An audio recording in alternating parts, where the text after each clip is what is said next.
Welcome back to the Skids and Giggles podcast. I am Pascal, chief instigator of this show and your host. I'm joined by my co-host and our resident engineer, the yin to my yang, the Rudolph to my Grinch. Bryson, how's it going today, buddy?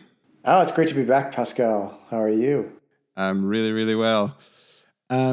This is going to be episode 30 of the Skids and Giggles podcast. That's about 27 and a half episodes more than we thought people wanted to listen to. How are you feeling about that? Really excited to explore podcastum. How are you feeling about it? So it's been a while. Well, it's been a while, and I think we've. I think one thing that we've learned from all of this is that there's a lot of great stories. As we set out from the beginning, there's a lot of great stories out there that need to be told, that we want to hear, and that we can help facilitate. And with that, maybe what was your favorite story this year, or one of the favorite stories? Well, we had a hoot talking with Remy and Gianluca. They had just actually come back from a trail ride, like right before recording with us. So they had still like a high going on with all the skids and giggles and hoot and holler, and they did. And they had a really funny story that happened just to them that day. So it was, the energy came right through the headphones. So for me, that was a big one.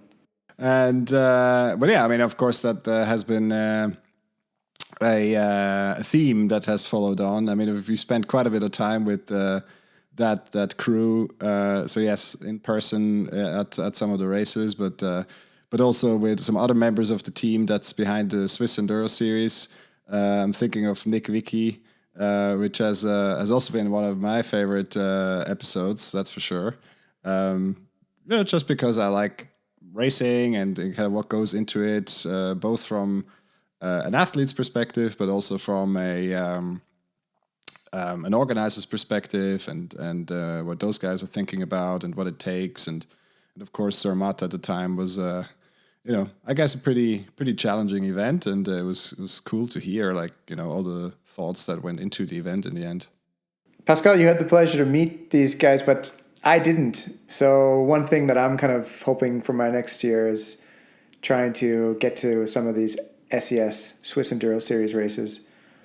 They offer this really cool feature where they allow youngsters to race, and hopefully I can do a little bit of volunteering, helping out maybe somebody who needs a race partner to kind of chaperone them. What do you think about that? Yeah, I think it's the format is a fantastic idea. It's I think it's having spoken to quite a few, let's say, other parents, because obviously I'm still a couple of years removed from my kids potentially racing in the SES if they ever want to. But other friends of mine, actually other guests that we've had before, that have asked me about look, my kid is 14, 15, 16. He's interested in trying out some enduro racing, and do you have any recommendations? And of course I was like, hey, just hit up the SES, have a look at the website. I mean, they have this great concept of this chaperoned, I think U15 and U17s, or U15 is chaperoned and U17s you're riding on your own. So it's all built around the development of the younger riders, and therefore there's more categories that are catering to that kind of age groups. So U15, 17, and then the regular U21. And then, of course, the flip side to that is that there's only the open categories for the older riders, but that's totally fine. Although I actually, in the end, at the Leichenthal one, which was an EWS qualifier, there was actually a master's ranking in the end for the EWS qualifying points. Yeah, I'm not sure about getting any points myself. I'm not so much of a fast guy, but I think I will be able to keep up with some from 15-year-olds. I mean, not all of them, but some of them. Oh, for sure. And and it's as much as helping out and calming the nerves and giving snacks and some encouragement than it is about going fast. And because even the ones that we've been talking to, they the dad has been riding behind, if I understand it correctly, and the two twins, they've been racing up front. So I don't think it's necessary that you need to be as fast or faster than the young whippersnappers, but you just need to be there to help out if something goes wrong. I think that's the rationale behind it. Yeah, on the topic of racing, after we did some recording with Lucy, you guys went and did a little bit of racing side by side. So how did that come across, or how did that end up? Yeah, I mean, that was I think one of the highlights of the year. Actually, post the podcast, that's been one of the coolest stories, I think, of the year, is because it's one of the first episodes we recorded, and we were talking a lot about overcoming fear and learning new stuff and confidence and things like that. And then you had this vision when you listened to that conversation of kind of like, oh, it's kind of relatively newish rider, or someone that's kind of scared of the consequences and all these kind of things. And of course, we both know Lucy relatively well, and it was cool to see when she showed up for the first SES in Lenzerheide. Had a blast at the race. And then the funniest thing is actually a fun story, is that a friend of mine was supposed to come to Finale to race the EWS and in the EWS 100, and he had to cancel relatively last minute, and reached out to a couple of friends to ask if anyone's interested, just to join, so I don't have to drive on my own, or in case something happens, it's always good to have someone around to help out to get you back home, or whatever it is, or just not spend the time alone. And so I also asked Lucy, and she was like, "Oh yeah, I think I can make something work here." And 2 days later, she was like, "Yeah, I'm in," and I signed up for the EWS 80, and I'm also going to race. And I was like, "Oh wow!" And then she did the EWS 80 race, also a long day, like the EWS 100 was, and she got third in the end, or second in the end. So it was a fun story. So she's not slow at all, and a confident rider, that's for sure. Yeah, I always enjoy riding with Lucy. I don't get so much time to do that now that I'm not living in Zurich, but some of my fondest memories of Zurich was hitting up the Baroma rides on Wednesdays after work, and then having a beer together, and of course the fabled Baroma weekend in the Reschenpass, which is where I got to see her this year again, outside of the Skids and Giggles ride, which was a stormer. But it was fun. It was lots of smiles and laughs and good times. But yeah, so. I mean, for you, what were the kind of the highlights that came out of the podcast? Because of course there have been a few, and there's been a few fun things, few storylines I think we wanted to share today. I think that's the plan for today. So yeah, what was your highlights? Well, gotta say, the kind of like the outtake, or like the casual conversation that we have before and after recordings, was what made it really kind of exciting for me. Like the whole doing a podcast, recording a podcast and preparing for it and stuff, it has its own kind of electricity and excitement, but just having these conversations, and then like kind of just having outtake kind of conversations after, where you're laughing about what was said, or just other stories that you don't want to tell in the recording, getting to know these people. It really makes it for me. I like having that connection. So that was really nice. Otherwise, a big highlight was that we organized the Skids and Giggles ride. And so we knew all except one listener who is one of the people who are around the Baroma ride people. And then we also met for the first time Karen, who we had. Let's see here. Episode 20. Episode 20. Oh my gosh. And so it was the first time for us to meet her in person. Very sweet and charming lady. We all rode in a storm. Almost gave up after the first lap, but then I kind of, I don't know. I think I had a combination of like pouty face and like super excitement. And it kind of confused everyone enough to like all agree to go on the second lap, which was the Super Bruni lap, as I dubbed it. And it's basically a root carpet, top to bottom, with a couple grassy turns connecting them. There was a snapped crank. There was an endo by me. I lost my glasses. Yeah. You're also the only one without a rain jacket. Yeah, but I was warm. That's what counts. It was a little bit unbelievable, actually, the way the weather came in, and then everyone just like zipped up instantly, and I was like, oh, I'm okay. They read the weather forecast. I can never trust those guys, though. It's just have it like in me. I just can't trust it. But anyways, I fared very well considering that I had no jacket, so it wasn't a big deal for me. And I had a change of clothes and a towel. It was all good in the end. That was good. That was good times.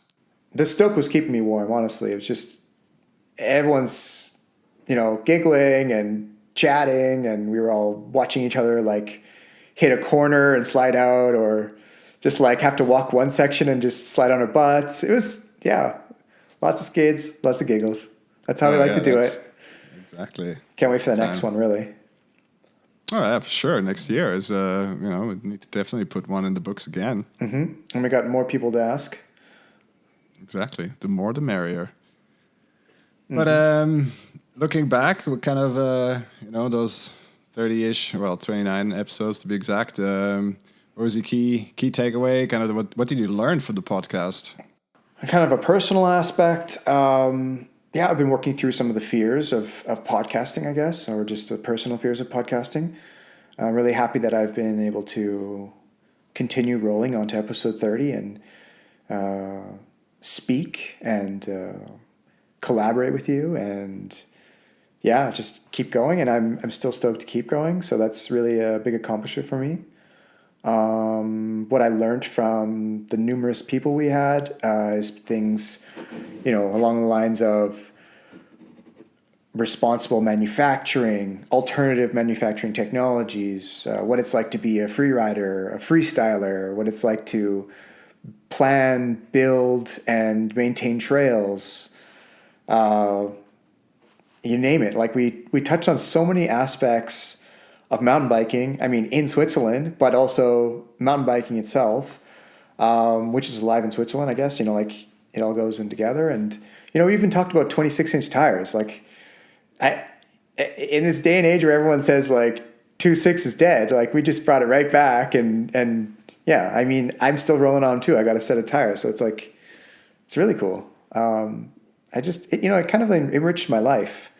I think I could say that, there's a lot of things that are cyclical. And a few years ago, I fell out of mountain biking. Like I didn't have a working bike anymore, and I stopped. And then about 2014, was it 2013? I got back in. I got a decent hardtail, and then I started upgrading again. I got the fever, got back into it. And then I don't know what it was, whether it was, the pandemic or moving or kind of like just whatever it was. I hit almost another plateau or kind of like a lull and came back down again. But what I was able to do is supplement all of the non-riding I was doing with these amazing conversations with all these people from around Switzerland and even further. And it kind of just kept me at a level where I was like, still felt like I was a mountain biker when I wasn't mountain biking so much. And that brought me a lot, I'd say. Oh, for sure. And it's also, what keeps us going. Yes, this podcast is a child of the pandemic. I think there is no doubt about that. But it was a cool cool project, or it is a cool project, and it's a cool routine to keep going and to explore all these questions that we have on our mind, and all the topics that we like to explore, and just go off on tangents if we want to, and dive deeper and speak to manufacturers if you want to, or maybe guides or pro riders or whatever it is. It's just what makes it interesting, and it keeps it fresh, and obviously leaves us a lot of artistic freedom to pursue whichever avenue and rabbit hole we want to pursue, and I think that's what we wanted to achieve. Pascal, did you have any big surprises this year in regards to the podcast itself, or some of the guests we had? Something that surprised you, or caught you off guard, maybe? Well, I think in every conversation we had, there was something where I had to say, really, I haven't thought about this that way, and I think that's what what made it so interesting, and that makes it so interesting to keep pushing on and to kind of pursue these stories is every time there's this moment where you're like, I haven't thought about this. Maybe I should think about this. So I guess, picking out a few, there is, let's take the topic of trail building. Of course, that's pretty present at the moment because of everything that's going on with the cycling boom and where stuff is being built and businesses are thriving, and of course there's the other side of that, which we've also covered, but there's the notion of the sustainability in trail building, and how do you make it safe and sustainable for a lot of riders, and high traffic trails, and trails that are expert trails, and how do you make an expert trail, and what goes into all of this. So that's all the questions that I thought, like, I haven't properly thought this through myself yet, and the discussion we've had with about Pembry, about sustainability and transparency in business, and of course, I mean, yes, there's a lot going on in that sense, and a lot of the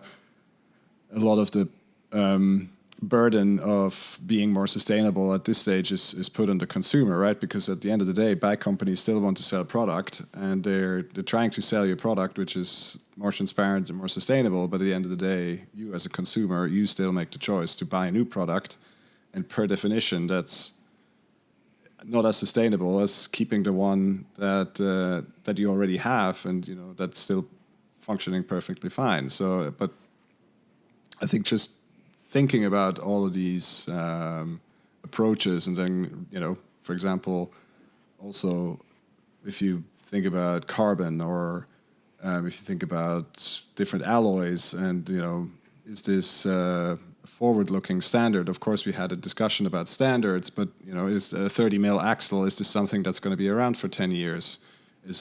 Maybe is it worthwhile to invest in a set of cranks that are forever cranks, for example, like the E-wings, or some other durable, nearly indestructible cranks, right? So from cheaper alternatives from Shimano or SRAM, or there's, of course, pandemic driven. There's a lot of small independent manufacturers that are thriving right now, and it was actually pretty refreshing to see that these guys can deliver. So I, found Ingrid this year, and I've been running their cranks this season on one of my bikes, and they've never had any issues with wait times. You put in the order, and 2 weeks later they show up at my door. It's straight from the factory in Italy. If you want to buy a set of Shimano Diore cranks, and the estimated delivery date at this stage is somewhere around April to May next year, and we're at beginning of December. So that has been some pretty eye-opening conversations, and yeah, I mean, again, as I say, from every conversation there was something to take away from. So from the discussions with some of the athletes that we had on, to some of the trips we went on, to Karen with her remote working life, which I thought was really, really cool, and obviously that's something very foreign to my own work life. So there's been a lot of cool stories that I took a lot away from and I learned from. I learned a ton too. This whole, like you said, the where it's manufactured topic really kind of brought it to forward to me. I've never been the kind of person to like favor manufacturing like kind of like onshore or anything like that until having these conversations, and then I took a little more conscious effort into this. And so, because I've heard the argument as well that having manufacturing from, let's say, China or wherever it is also good for the economy to have these sort of trades and things like this. But actually, I recently found myself in a like a big brand chain, looking at different items and realizing, okay, well, I'm going to choose this one, which is slightly different, because it comes out of Spain or Portugal. So it's, it's not coming so far to Switzerland, but it's better than buying the alternative that's coming from an even further distance because of the whole pollution, right? So just one aspect that I'm choosing to care more about now that I have a better understanding from these conversations. On that topic, actually, what are some products this year that you really favored for yourself in your mountain biking? I think one of my back-to-back favorite product in mountain biking is also the year before and the year before was the 1UP 100cc EDC pump. That has saved my life more than more than once, and it's I have it on all of my bikes, just because I'm not very good at moving it from one bike to the other. The premise of it is pretty simple. It's as the name implies, it's a 100cc pump. It has good volume. It's pretty sturdy. It has room for 1UP's EDC tool system, so that means it includes a multi-tool, it includes the chain breaker, tire levers, chain links, and even space for either plugs or gummy bears, very important, snacks. And the most important thing is it can do double duty as a short range weapon, because it is pretty sturdy build. Oh yeah, that's burly. Yeah, all aluminum build, right? Yeah. And you could buy like a replacement gummy or seal kit for it, I think, on demand. Yeah, exactly. And actually the seals. head, the pump head, you can use it as a for CO2 cartridges if you want to use that. Personally, thinking about sustainability and rubbish in the forest, which obviously is a personal pet peeve of mine, is, if you have the choice between carrying a pump on your bike and CO2 canisters, please bring a pump and leave the canisters at home. Right. Or an EDC tool, and you got both. Exactly. That's versatility. How about you? What has made your mountain bike life 21 on the product front? It's quite run of the mill, I'd say. I got a Dior rear derailleur for my 10-speed trail bike. Yes, you heard that right, 10-speed. I chose not to go to 11 or 12. Instead, I stuck to a typical 90s 90s spec 10-speed, but it's a good 10-speed. It's just the bottom line Dior, but you know what? It is without a hitch. It just shifted all the time. I'm very, very happy with it. Typically, I'm not the kind of guy who runs XT or XTR. I'm probably usually going for the SLX level, but I had no problems going with Dior because it just, like, the new one just looks good, and it works as good as any derailleur I've ever used. So really happy with that. And then I got also a Garmin Edge. And since I've relocated and also have a new job, which is in a different place than I've been before, I use this as my tool to explore, as the name says, um, and yeah, I got to know the surroundings, and this is one of the big things for me because that's what cycling originally brought me. That created the impression of what cycling means. So for me, it means exploration, freedom, um, yeah, and my ability to exercise that, to go places, to see new places. This fulfills this whole fantasy of like being a cyclist. It's what keeps me going, keeps me motivated to continue to do things, continue to explore and find different places and be like, have you been there? And like, at lunch or on the weekend, talk with people like, oh, I was here and then I went over that hill and blah, blah, blah. So typically I get a flat there. But anyways, those are two products directly attached to my bike. The other one I just gotta throw it out there is I built myself a little bit of a bike cave, just enough to like store my bikes, have a decent workbench, some racks to hold like parts that I pull off my bike while I'm rearranging bits and tickling, and incorporating a small 3D printer into the whole outfit as well. Kind of has upped the game a little bit, but yeah, I digress. Oh, nice. The 3D printer. I mean, I've seen it in person, but I've seen only a few examples of your work so far. What has been the experience so far? What has been the main challenges? Right now, I'm more wrapped up in creating a safe and functional enclosure for the 3D printer than I am 3D printing things. So I've printed, since you've seen my failed examples, I've printed a few successful examples. One being a topology optimized brake caliper from the University of Zurich. Some of the students there in the department put some model online, and I've 3D printed it, and it's kind of like organic looking, kind of like alien, and then I've also done this another topology optimized Christmas ornament, which I gifted to a friend in glow in the dark. So it's a pretty cool ornament, yeah. But yeah, the enclosure actually.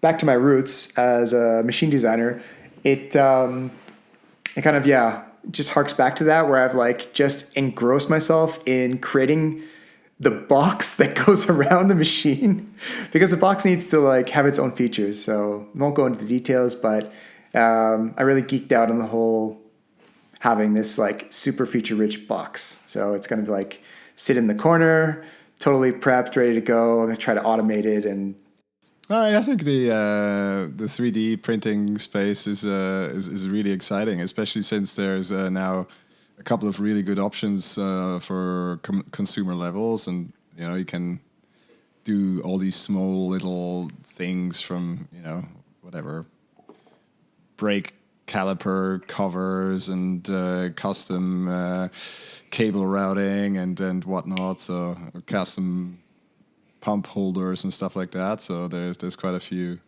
things that you can make, and then obviously also always for your own bike, always for your own stuff, only for your own needs, and that's really cool and really empowering, really. Unfortunately, I'm not talented enough with these things. I need to throw myself into like the AutoCAD and the slicers and all these kind of things, but I guess it can be learned at some stage. But you already mentioned the tickling. Of course, as we've actually done quite a few times now, the last few episodes, we've reached out to our listeners on our Instagram, just to throw out a few questions. If you guys want to hear anything special, what do you want to hear, anything you really are wondering, how does it work, who are we, why are we even doing this, and all that. So, of course, our dear friend Yeti, one of our first guests. Of course, at the beginning, we mostly invited our friends that we know really well, and they were kind enough to help us out with a good story. But he wants to know, because of course he's been present at quite a few rides this year. What was the major tickling realization of 2021? Well, I'll speak for myself because I know you do your own tickling. My major realization is that I don't actually know what I'm doing. Oh, really? But that's the fun of it. It's the whole, like, change a little thing, figure it out. But it's always mixed up with the other variables of the bike, as well as the fact that your body and mind are already like programmed or used to adapting to its environment. So if my shock is running too fast, somehow my body is compensating it, maybe by bracing too much with my shoulders or whatever it is. And I can almost not tell. I mean, or I'm just dealing with it kind of subconsciously maybe. So maybe I should stop. Should I stop tickling? No, that would not be you. But yeah, it is. It's sometimes maybe just tone it down a little bit. Well, I promise to always do it like on a transfer or halfway down a run. I won't give that up. Okay, well that's my trademark. Did you have any tickling realizations? I've been we've talked about it on one of our solo episodes. So where we didn't have a guest, we talked about my grip experiment. Yes, your grips. I know. So I've done extensive testing with the Renthal ones, the ultra tacky ones. I tested some others, the long necks and also the Chromac ones, the wax. But those are like this waffle design, I believe, as it's called. With these, it feels a bit mushy. I didn't quite like it. The conclusion of the whole experiment is that I went back to lock-on grips. Not necessarily because the intuition with the more rubber is more better. Did not hold up. It's more because in my experience, just because I'm not a good enough rider and I fall over and my bike goes somewhere else than I go and stuff like that, is that certainly the ultra tacky ones, and in combination with the wires to seal the actual grip from having any water under it or something like that, is not very robust. So if you hit a tree, for example, so you cut a tree a bit too close, then the rubber catches on the tree and then it rips. And then once it rips, then it starts disintegrating, it starts twisting and all that. So that wasn't too great. And there was one of the races this year where there was an instance like that where the grip ripped and then it started twisting and then it wasn't too great. And then after that, I went back to lock-on grips. I went to kind of round-shaped ones, some grips that have a little bit more padding under the palm and some more grip strips on the other side where your fingers are gripping the handlebar.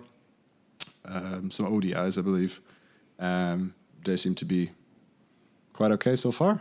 But yeah, so there's the trade-off between durability and lack of talent and robustness in terms of just being consistent throughout the different applications. For sure, I'm a fan of the robustness factor. That's a big one for me in mountain biking because, yeah, as you said, sometimes you go into the bush, sometimes you're having it off, and you just want to make sure that you can get back on the bike and you're not going to have to keep changing and maintaining and fixing, and it's more fun to ride, I think. I mean, my perspective. Oh, absolutely, yeah. No, I prefer spending more time on the bike riding than fixing. So that's why I decided in the end it was not worth the hassle. We had some more questions that are not necessarily podcast related, but we're just gonna go through those. That's okay. There was one question about e-bikes. We've talked about e-bikes. I know. We talked about e-bikes before, a couple of times. And Dennis, he wants to know he said, you guys talked a lot about riding e-bikes and that all of us will be riding e-bikes soon. Why are you not riding one? When will you guys be having one? Bryson? Me? Oh, okay. I like e-bikes. I'm a fan, actually. I don't have one yet. Why I don't have one yet is because I guess I'm just kind of preoccupied with all the bikes I do have. I mean, I've got kind of pretty much one for each discipline, including road and BMX and blah, blah, blah. So this kind of fulfills my need to bike. I have been thinking about getting a speed pedelec. So these are the e-bikes intended for the road, or as a commuter kind of thing, or like a urban solution, which go up to 40 kilometers per hour. I've tested one a couple times to work and back, and it's a blast. It's also really nice to just get a ride in, and then I took it on kind of a detour one time and saw some parts of the country that typically wouldn't go, just because it's not like anywhere directly from A to B, like if I were taking a car or a train.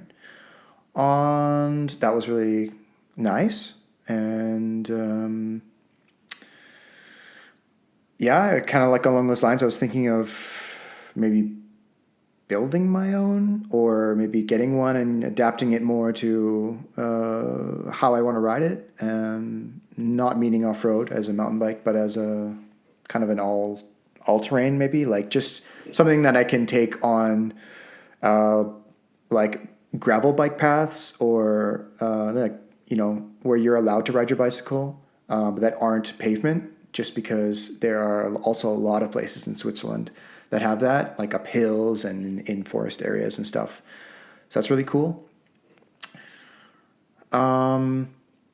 If we're going to talk about mountain biking, I've always kind of dreamed of an e-bike that is light enough that it doesn't feel like an e-bike, but I don't have a ton of experience with trail mountain bikes. So I guess I could. Here's the great thing, is that the world of mountain biking and e-mountain biking is expanding so greatly, so fast, that it's like, okay, anytime I'm ready to dive into that sector, I can go gangbusters nuts, like diving deep, figuring out all the specs, watt hours, torque, battery size, everything that you could like pretty much narrow down or like expand as much as you want into like what you would consider ideal, and then try that and be like, no, I need more power, and like, no, I need more torque, or I need more tire clearance. And yeah, you can just go nuts into the whole realm, because it's as huge, or maybe huger than mountain biking itself. I don't know. What do you think? You gonna get an e-bike soon? I don't think soon. I think it's what I don't understand as a not engineer and a not industry person is that why do e-bikes, because they're obviously very different from a real mountain bike, why do they still try to look like a mountain bike? Why do I still have to deal with derailleurs? Derailleurs are not great. I mean, why are we not having gearboxes or something smarter than that? Why did it take 100 years to come up with a super drive, as we've recently seen? Absolutely love it. Do I think it's the solution for the majority? Probably not, but it looks really cool. I think it's we're not quite there yet. This is like the beginning of a long journey, and I think e-mountain bikes will find its niche. The interesting thing I find is the notion of the chairlift in your garage. So it's like a self-shuttling device. That's an interesting notion. I also like the notion of the light e-bike, where the weight delta is very small to, let's say, a normal trail bike. So, you know, the most expensive version of the specialized ones or the Orbea ones, or, you know, that are like 16, 17 kilos, smallish battery, a little bit of support, that are just enabling some even deadlier death rides that I already enjoy on my normal bike. But as it stands, I'm still fit enough that I can do those death rides on a normal bike, and I continue that until I can't. So, because that's kind of part of the challenge of mountain biking for me, is kind of this whole fitness aspect and being able to do it under my own power and get myself out of trouble. You know, with the bike, be it fitness-wise or being able to fix it when something goes wrong, even out in the, you know, let's say in the bush. And that's just not necessarily a given with an e-bike at this stage. But yeah, it's an interesting space, and I continue to watch it. I don't think we want to go into a complete rabbit hole here. But yeah, it's an interesting development that's happening, and I think it's going to go in two separate ways. So mountain biking, the acoustic version will go one way, and electric will go a completely different direction, with more integration, more enhancements, more augmented everything, and hopefully some cool spillovers into acoustic mountain biking too. I mean, some of the stuff is already happening. I mean, personally, I'm a big fan of e-mountain bike specific brake pads, because they cost half of the downhill specific ones. They last like 3 times as long, and the brake power is like maybe 5% less, if I could even measure that. So that's my example of something great that's come from e-mountain bikes. Galfer purple, by the way. I think the 220 rotor also kind of sprung from that, and the 38 from Fox. It's like, I don't know. That's my perspective, is that, you know, they made all these hugely overbuilt pieces that, for e-mountain bikes. But yeah, it's so in conclusion, Dennis, I don't ride an e-mountain bike yet because it doesn't have enough gravity. And Pascal? Because that's too much. Right on, then we have some more questions, actually, also an equipment-related one. Chris Rabo, the godfather of Swiss slopestyle, or one of the godfathers. Hey, Chris. He wants to know what Bryson's winter tire choice is. My winter tire choice was a great recommendation from Beat at Birama Bike Shop. It is the Maxxis Shorty, and so I went front and rear shorties, but I mixed them. So because I have a mixed wheel trail bike, I did a 29 by 2.3 in the front, and this is actually like the previous generation shorty, the narrower version. And then on the rear, I have a 27.5 wheel, and I went Cush cord, 27.5 by 2.5. So it's the wide trail version of the shorty. And they have a noticeable, girth difference, but they handled superb, and they are my go-to winter tire. And since we didn't have so much of a summer, they were also my rest of the year tire. So we rode a couple of monsoons and just like sloppy landslide type of situations in them, and they held out perfectly. It's a good winter tire. I mean, depends on what region you're riding in, but how about you? Oh yeah, I mean, here Zurich, shorty is a good choice. As you say, I mean, it depends what kind of winter ride you want to do. Here at Zurich, of course, very, very muddy, a lot of clay. So you want something that is clearing really fast, so an open tread design, and you want something with decent spikes. Personally, my view on this is heavy mud tires are great training for the winter. If you can find some in downhill casing, preferably with the wire bead, That's the best option. I found myself some Dirty Dance a couple of years ago in downhill casing wire beads that weigh 1.6 kilos each. And that's the basis of some good summer form and fitness. But yeah, I mean, basically any good mud tire will do.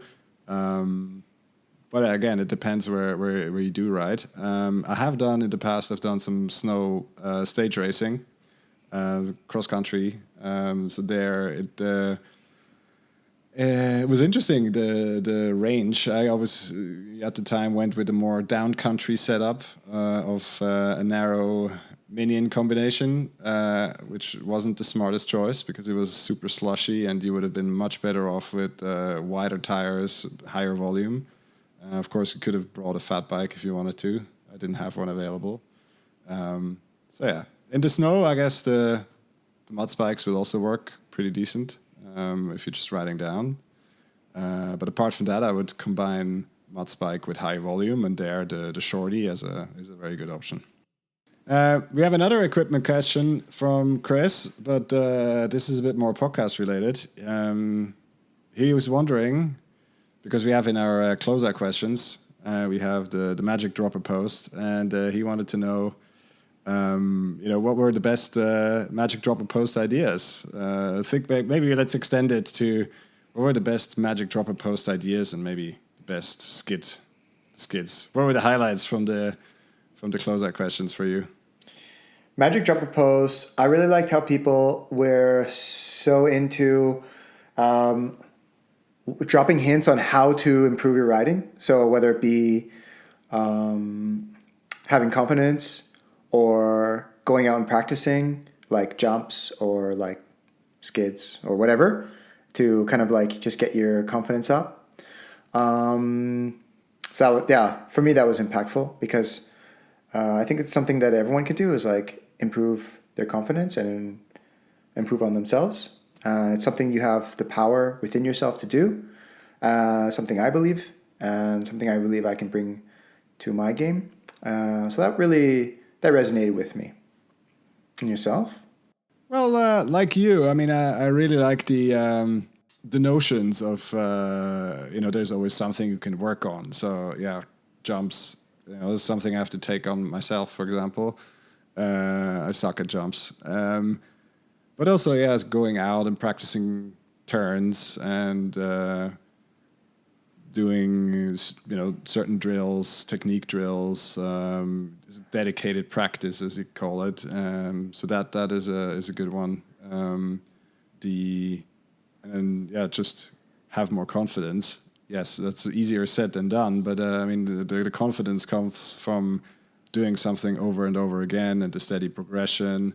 And once you clear one obstacle, you build onto the next, and that leads to a progression. And then that is, of course, that process that makes this sport so addictive for so many people, right? Because that's from something that you observe all the time, especially now at this stage when there's quite a few people coming into the sport, and they start off with the simple things of stupid example, riding up a curb, and then you do the first roll over a log, and then the first bunny hop over a log, and then the first log slide or whatever it is, and yeah, that's that steady progression that keeps going, and that somehow kind of came through all of the answers of the magic dropper post, and I think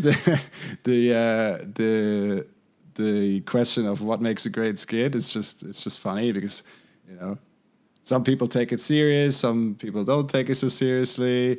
There's like very technical answers. There's some that are very lighthearted, and something that is when you talk about it sounds kind of weird for someone that's not in the sport, but for someone that's been in the sport for quite some time, it's kind of like exactly what he's talking about.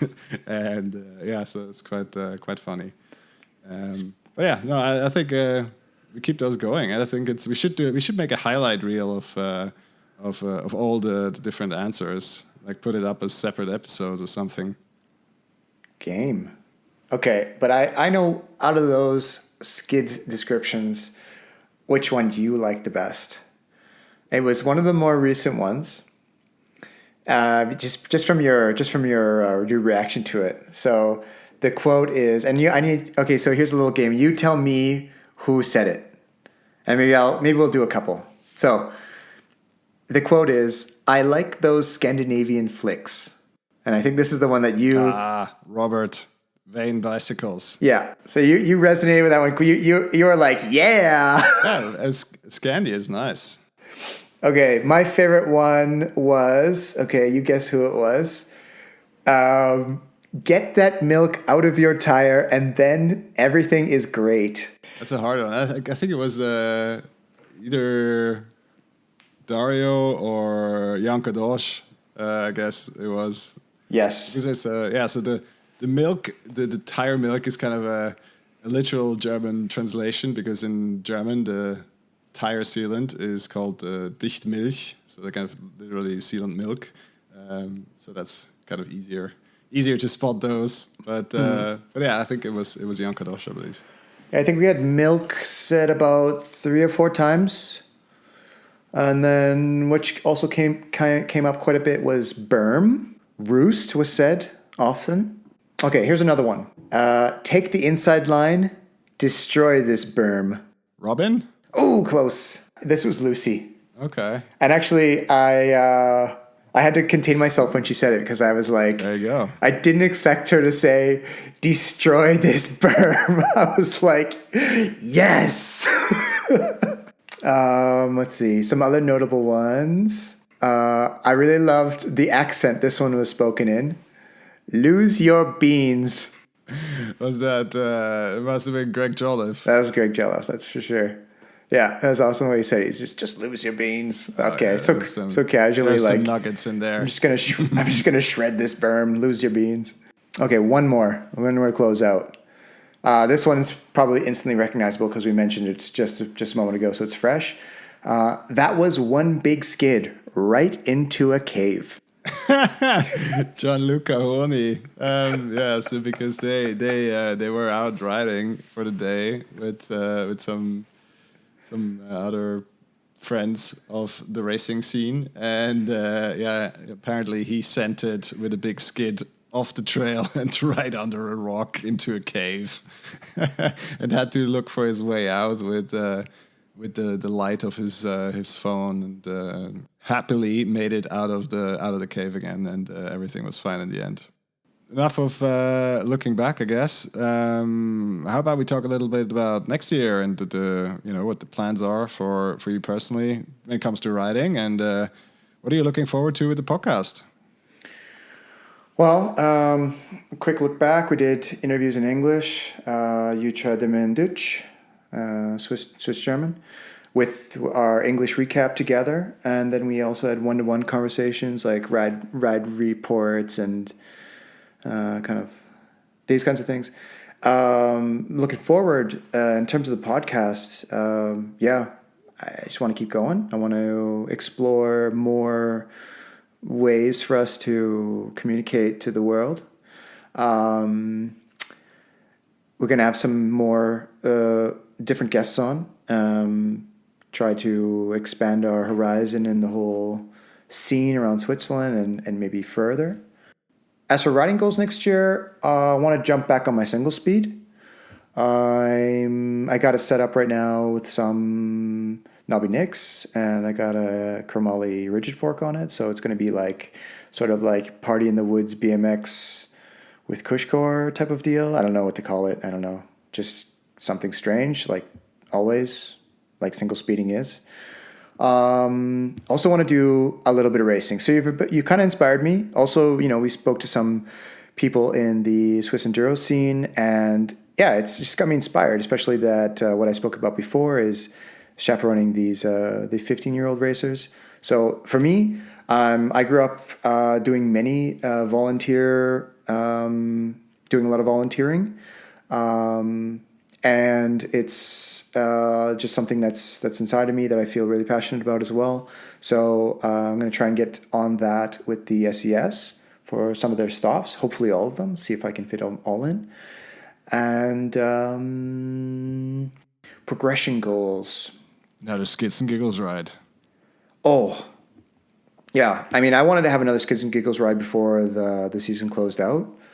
I guess things just kind of rolled on without it happening, but it was always the intention to have two because, you know, there's only so many people that can show up to the first one. So I just want to try and accommodate the rest of them. But now we have a huge roster, and hopefully if I set the date ahead in time enough, that doesn't correspond with some fantastic event that's going around. I mean, not the pandemic. I'm talking about like fantastic mountain bike events that are going around in Switzerland at the moment because they're popping up everywhere. Whether you're a mountain biker, a cyclocross racer, gravel rider, or whatever, you know, there's just a plethora of things to do and ride. So I'm gonna try and find a date. Hopefully, get some more people out. Mandatory skid, mandatory giggle, and yeah, I mean, this is going to be another season highlight for the next year's recap. Definitely. What else are we doing in 22, Pascal? Well, I mean, you know, we've been going for 30 episodes, and we have 30 episodes worth of data, and, you know, started digging into that data a little bit for the last couple of weeks. And, you know, it turns out that our reach is a bit bigger than we thought originally. According to Spotify, we are listened to in over 30 countries, and yeah, most of those countries don't speak German. So, and we also have received, you know, quite a few really cool messages from around the world. People listening to episodes, and just saying how that resonated with their local scene and their local issues. For example, you know, trail building was one of them. Where the you know, the feedback was really good, and from a broad international perspective as well. So yeah, I'm open to maybe we always said, you know, we're a podcast about mountain biking, and we like to explore the little stories that make the sport so great. And we're based in Switzerland, and that's what we want to spend most of our time on, but that doesn't mean we have to spend all of our time in Switzerland. So yeah, I have a couple of ideas, a couple of friends from abroad that could be some interesting guests. So watch this space. We'll see if we can bring them on and share some really cool stories about mountain biking. Sounds like there's a lot of potential. For me personally, the plan is relatively simple. I have a spot on Transmadeira for the summer version. So they've, you know, grown the race to such a successful venture that they're now selling out 2 versions in 1 year. I've had my spot since 2020, of course, because of the pandemic at the time. That was postponed, and then last year there was some other things that I couldn't go, and then I postponed it again. So now I'm going in 2022. All things allowing, pandemic and such. And yeah, I'm looking forward to getting out for rides, meeting up with you in person, because, you know, behind the scenes nugget of information. The two of us have never done a podcast in person, apart from the first one that we never showed to anyone. Do not. And so yeah, we'll, you know, spend some time up on the mountains doing silly stuff, skids, giggling, and sharing good times with friends. And, you know, apart from Transmadeira, maybe another stop of the SES or 2. Maybe another marathon, some death rides. A solstice ride, I think it's on the menu. Yeah, what is actually one of the highlights from 2020 was not an Everesting. It wasn't an Everesting because Everesting is silly. Because who wants to spend like 20 hours on a bike? I mean, I love riding a bike, but not 20 hours in one go. So I had the idea, let's tackle the altitude of the Matterhorn, but not in an Everesting format, but more in a looser format. So rather than going up and down the same road, we were doing that on the local hill here in Zurich, and just going up one way or the other way or different ways, and taking all the different trails down. Of course, it rained for like 2 weeks straight, so it was like super sloppy. I crashed on the second run and destroyed my Garmin and tore my shorts, and it was not not a great start to the whole proceedings. But in the end of the day, it was a cool event. There was a couple of people that came out for it, Bryson included. Chaita from Biroma came out, Dennis and Jean came out. There was a whole bunch of other people that were following along from further away a little bit and sending messages of encouragement. And I had the glorious idea to do all of that on a 17-kilo enduro bike. For those of you that don't know, Matterhorn is well over 4,400 meters in vertical, which is still a decent amount of climbing on on the bike that is not quite as light as others. But one of the rules I set out for the event was to bring whatever bike you want, but don't complain about it. And I stuck to it and stuck it out on the enduro bike, even with double down casing, to make it extra special. All right. Well, there is one more thing that we wanted to talk about before we close it out for today. As some of you may know that have listened from the very beginning or that have visited our homepage from time to time, Bryson and I, we have set ourselves a little fundraiser goal throughout the year. We called this initiative Stutz and Giggles. Stutz is the Swiss-German dialect word for a franc. The idea is pretty simple. We just set out to set ourselves a small goal of 10 francs per episode that we set aside. And at the end of the year, we're going to decide what we're going to do with that money. We invited our guests to join in. We happily matched their contribution if they wanted to be extra generous. And we're happy to report that we've collected a total of 1,300 francs and still counting because we're still selling some of our stickers. We just put up our new water bottles on the homepage. You can now order online or buy them in the store at Biroma. And the organization we've decided to donate the money to is an organization called Well Africa. I know their work. Check out their website under veloafrica.ch. We hope to have one of their communications guys on at some stage to talk about their work. And just wanted to let you know this is what we've done, and we were pretty stoked that we got that far. We stuck to our goals, and we can hopefully make a difference through the power of the bicycle, which is what we set out to do at the beginning. Before we really wrap it up for today, we have one more important question. And it's not often that Bryson gets asked by a World Cup downhill racer what his favorite dessert is. Cheesecake every day. A special kind of cheesecake? Yeah, my mom is, she's a whiz. So she makes this super creamy, thick cheesecake. And actually, I like it just kind of natural on top, baked, of course.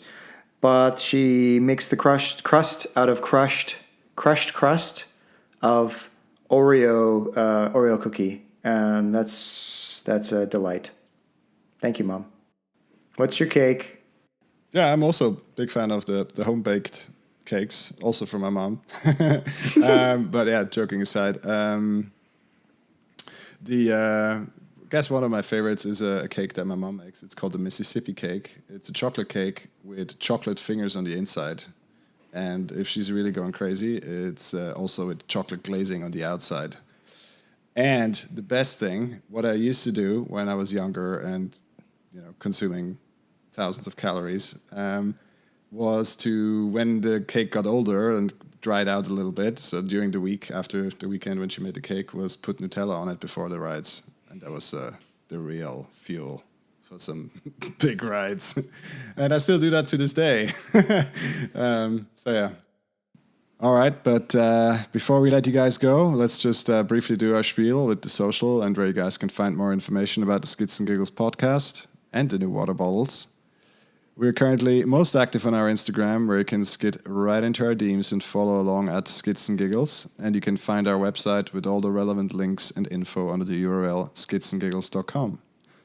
Also, if you guys like what we're doing and want to know what's up, just give us a follow on Spotify. Hit subscribe on Apple Podcasts or wherever else you listen to great podcasts. Speaking of Spotify, there's actually an interesting data point I wanted to share. And, some of you that use Spotify, you know about the Wrapped at the end of the year. And the more interesting one for us, because it's the first year we do a podcast, there is also a podcast Wrapped and for podcast hosts. And one of the coolest data points I found is there is over 100 guys out there that listen to podcasts, and they also listen to our podcast. And the Skids and Giggles podcast is the podcast they listen to most often to. And I think that's a pretty cool data point.